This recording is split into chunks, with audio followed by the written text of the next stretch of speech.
Let me give you a scenario right now. Kapag may dalawang kotseng nasa highway at nagbanggaan silang dalawa, sino ang tama? Of course, babae palagi ang tama. Kasi, yeah.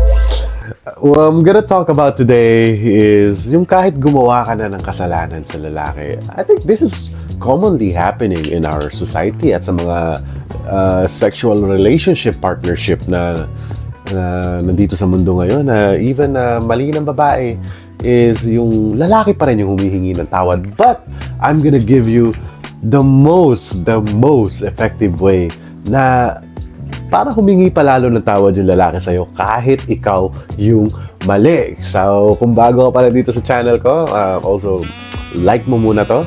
I-like mo muna tong video and also subscribe to my channel and also turn on your notification bell para maging updated ka sa mga ina-upload kong videos. Every week, nag-upload tayo ng 3 to 4 videos a week. Minsan 3, minsan 4 every week.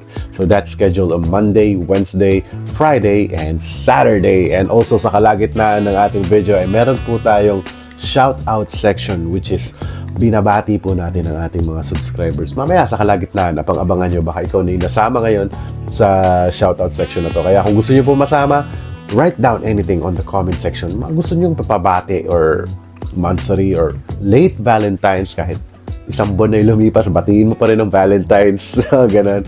So yeah, without no more further ado, let's go to our main topic for today. Kung ano nga ba yung mga tricks para humingi ng tawad yung lalaki sa'yo kahit ikaw yung mali. Gusto mo yan, ha? Let's go to the video. Number 1, give him a silent treatment. Yeah. Hayaan mo lang siya magdadaldal sa'yo. Kasi yan yung pinaka-main common na nangyayari. I mean, just give him a little information about what you did. And you will see na magdadaldal yan, magsasalita yan sa'yo. And at the end of the day, hanggang manawa siya ng manawa sa'yo. Maybe give him that one. Especially kung maliit lang yung kasalanan mo, you think. Kung hindi naman masyadong kalakihan, lalo na kung wala namang infidelity nangyari or cheating na nangyari na ganun. Kung maliit na may kasalanan mo, hayaan mo lang siya mag-explain kasi papasok sa isip ng lalaki niya, hindi siya nakikinig sa akin. Hanggang lalabas na yung emotion niya. And after niya, especially nangyari na rin to sa akin. Lahat ng ibibigay ko sa inyong mga topics personally happened to me. And I was like, whoa, that was so effective. Napaka-effective talaga. So yeah, silent treatment. And trust me, at the end of the day, palipasin mo na yung araw, siya yung magsusorry sa'yo sa mga nasabi niya. Up next, do not focus on the main issue. Yan, yung simple tricks dito. Kasi ito, girls, alam ko, gawain nyo naman to. Hindi kayo masyado nagpo-focus sa pinaka-main issue na ginawa nyo mali. Nag-aantay lang kayo na may mali siyang masabi. Tapos yun yung titirahin nyo, di ba? Di ba? Aminado naman kayo ng girls, di ba? So, yeah, just let him talk, as I said, kasi ganyan naman yung mga lalaki. Once, number 1, you give him like a silent treatment. Diba? Binigyan mo na siya ng silent treatment. And then, magdadaldal. And then, yung common na nangyari, yung ginagawa nyo. Abangan mo na may iba siyang sasabihin na mali. At dun ka na mag-focus. Like what you always do. Alam ko, gawain nyo naman yun eh. So yeah, don't focus on the main issue at antayin mo lang siyang may masabing mali. And bago tayo tumungo sa next topic natin, ay babatiin muna natin ang ating mga mahal na subscribers na nagpapa-shoutout since last week na sina Jazz ng Kuwait, kay Joan Ancheta ng Hong Kong, kay Mina Agapito ng Kuwait, kay Matt Madriaga ng Bologna City, Italy, kay Mao Ansong ng Japan, kay yan, happy birthday nga po pala kay Jean Paul na galing po kay mama niya ata to, si Honey Bunch ng Germany. And happy 21st birthday kay Jean Paul and kay Rose Alvarado na walang address. Yan, maraming salamat po. So walang sawang sa panonood dito sa channel ko. Ano ba, at nubay na naman yun.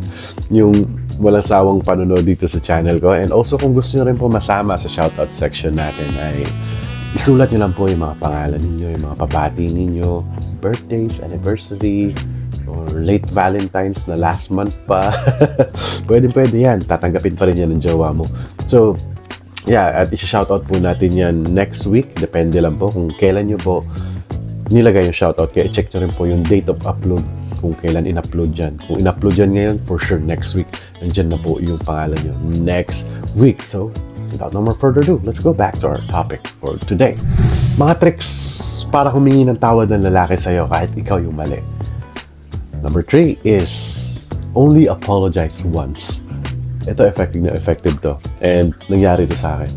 Mas lalo akong na-trigger at mas lalo akong nagalit na parang lalo-lalo na yung nag-iisang sorry mo na yun. Yung tunog sarcastic pa. Yung tunog sarcastic pa. And then, yeah.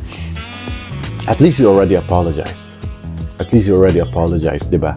Nag-sorry ka na. Kasi, di ba, gawain nyo naman to eh. Gawain nyo naman to, ate. Admit it or not. You always do this one.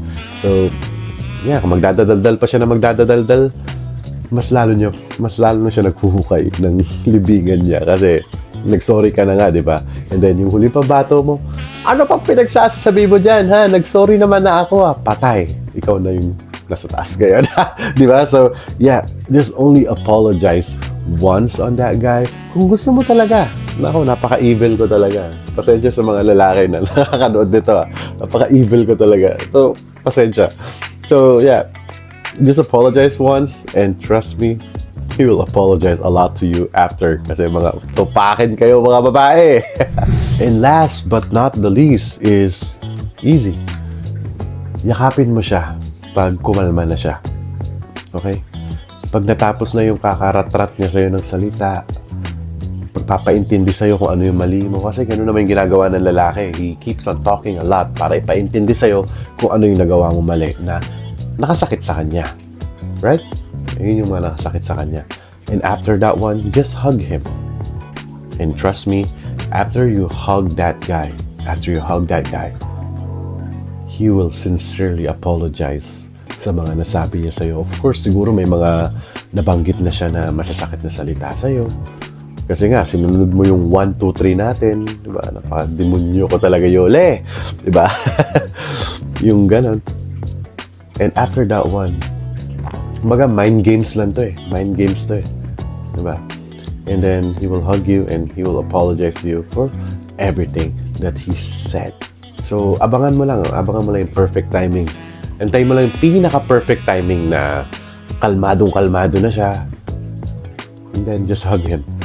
And trust me, he will apologize to you after that one. So, sana may natutunan ka na naman ngayon, ate, dito sa video ko. So, kung may natutunan ka, do not forget to like this video and also hit the subscribe button kung bago ka pa lang. And also, do not forget to turn on your notification bell. Diyan, just keep coming your comments, okay?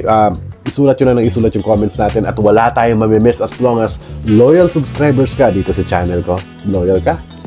Masa-shoutout kita. And also, I think next month, mag-uumpisa na po yung live session natin every Sunday. Magkakaroon tayo ng next month na maybe second week of March. Magkakaroon tayo ng live ng YouTube live to answer all of your questions na minsan hindi ko na nasasagot sa comment section kasi nga napakarami. So, yeah, we can magkwentuhan tayo doon sa live and yeah, it will happen like on the 3rd week of March. So, abangan niyo yan. So, without no more further ado, maraming salamat po sa panonood at lagi niyong tatandaang mahal na mahal ko kayo.